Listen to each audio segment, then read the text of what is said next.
नमस्कार दोस्तों, आपका अपने YouTube चैनल जी के स्टडी पॉइंट में आपका स्वागत है। अगर आप यूपीटी जीटी पीजीटी इतिहास विषय की तैयारी फ्री में करना चाहते हैं तो आप मेरे चैनल को ज़रूर से ज़रूर सब्सक्राइब करें, क्योंकि आपको मेरे चैनल के द्वारा यूपीटी जीटी पीजीटी इतिहास विषय की तैयारी फ्री में वह भी पूरा सिलेबस के अनुसार चैप्टर वाइज करवाई जाएगी। आज की इस वीडियो में तुलु वंश जो 1529 ईस्वी से लेकर 1570 ईस्वी तक यानी कि तुलु वंश के अंत तक का इतिहास मैं आप लोगों को पढ़ाऊंगा। तो चलिए आज की इस वीडियो को शुरू करते हैं। पहला प्रश्न देखते हैं, कृष्णदेव राय ने अपना उत्तराधिकारी किसे बनाया था? जो इसका सही उत्तर है वह है अच्युत देव राय। कृष्णदेव राय ने अपनी मृत्यु के पूर्व ही अपने चचेरे भाई अच्युत देव राय को अपना उत्तराधिकारी नियुक्त किया था, क्योंकि उसका एकमात्र पुत्र जो 18 महीने का था जो सिंहासन योग्य नहीं था। अगला प्रश्न देखते हैं, अच्युत देव राय विजयनगर गद्दी पर किस सन में बैठा था? जो इसका सही उत्तर है वह है 1529 ईस्वी में। अच्युत देव राय विजयनगर गद्दी पर सन 1529 ईस्वी में बैठा था। अगला प्रश्न देखते हैं, नुनीज किसके शासनकाल में विजयनगर साम्राज्य की यात्रा की थी? जो इसका सही उत्तर है वह है अच्युत देव राय। अगला प्रश्न देखते हैं, नुनीज किस देश का यात्री था? जो इसका सही उत्तर है वह है पुर्तगाल। नुनीज पुर्तगाल का यात्री था। अगला प्रश्न देखते हैं, नुनीज किसका व्यापारी था? जो इसका सही उत्तर है वह है घोड़ों का। नुनीज घोड़ों का व्यापारी था। अगला प्रश्न देखते हैं, क्रॉनिकल ऑफ फरनास नुनीज पुस्तक के लेखक कौन है? जो इसका सही उत्तर है वह है नुनीज।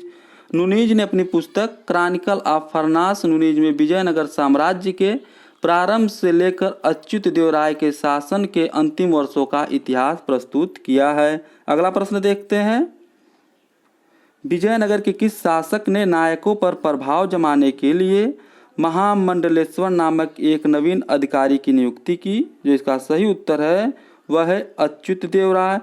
अच्युत देव राय ने नायकों पर प्रभाव जमाने के लिए महामंडलेश्वर नामक एक नवीन अधिकारी की नियुक्ति की थी। अगला प्रश्न देखते हैं, राजनाथ डिडीम विजयनगर किस शासक के दरबारी कवि थे? जो इसका सही उत्तर है वह है अच्युत देव राय। अगला प्रश्न देखते हैं, राजनाथ डिडीम ने विजयनगर के किस शासक के जीवन पर आधारित अच्युतरायाभ्युदय शीर्षक आलंकारिक काव्य की संस्कृत में रचना की थी? जो इसका सही उत्तर है वह है अच्युत देव राय। अगला प्रश्न देखते हैं, अच्युत देव राय की मृत्यु किस सन में हुआ था? जो इसका सही उत्तर है वह है 1542 ईस्वी में। अच्युत देव राय की मृत्यु सन 1542 ईस्वी में हुआ था। अगला प्रश्न देखते हैं, सदाशिव राय विजयनगर का शासक किस सन में बना था? जो इसका सही उत्तर है वह है 1542 ईस्वी में। सदाशिव राय विजयनगर का शासक सन 1542 ईस्वी में बना था। अगला प्रश्न देखते हैं, सदाशिव राय के शासनकाल में शासन की वास्तविक शक्ति किसके हाथों में थी? जो इसका सही उत्तर है वह है राम राय। सदाशिव राय के शासनकाल में शासन की वास्तविक शक्ति राम राय के हाथों में थी। अगला प्रश्न देखते हैं, तालीकोटा का युद्ध किस सन में हुआ था? जो इसका सही उत्तर है वह है 1565 ईस्वी में। तालीकोटा का युद्ध सन 1565 ईस्वी में हुआ था। तालीकोटा का युद्ध विजयनगर एवं दक्षिण भारतीय राज्यों के महासंघ, जिसमें अहमदनगर, बीजापुर, गोलकुंडा एवं बीदर शामिल थे, के बीच हुआ था। इस महासंघ में गोलकुंडा से शत्रुता के कारण बरार शामिल नहीं था।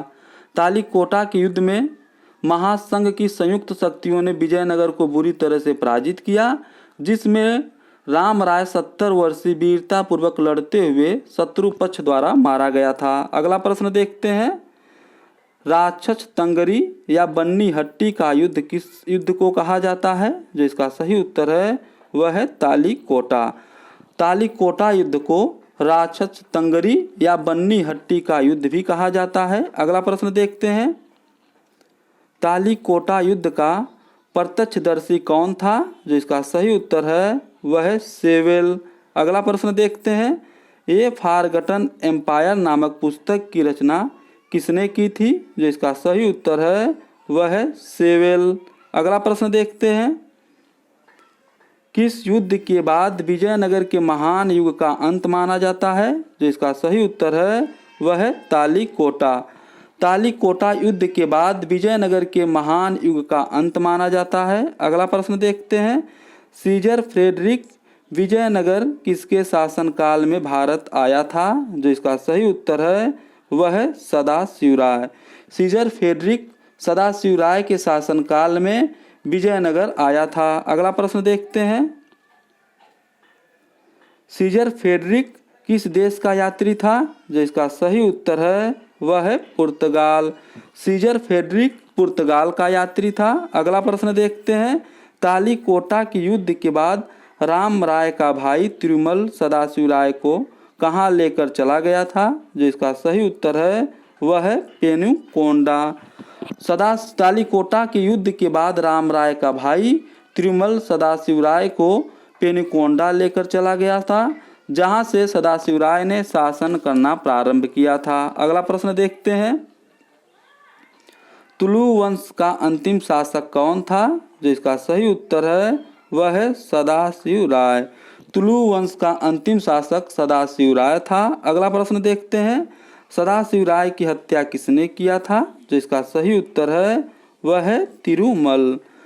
राम राय का भाई तिरुमल ने सदाशिवराय की हत्या कर तुलु वंश का अंत कर दिया और विजयनगर राज्य पर एक नया वंश आरवीडु वंश की स्थापना की, जो सन 1570 ईस्वी में किया था। अगर यह वीडियो आपको पसंद आती है तो इसे लाइक और सब्सक्राइब जरूर करें, क्योंकि जब मेरी कोई अगली वीडियो बनेगी तो उसका नोटिफिकेशन सबसे पहले आपके यहाँ पहुँच जाएगा।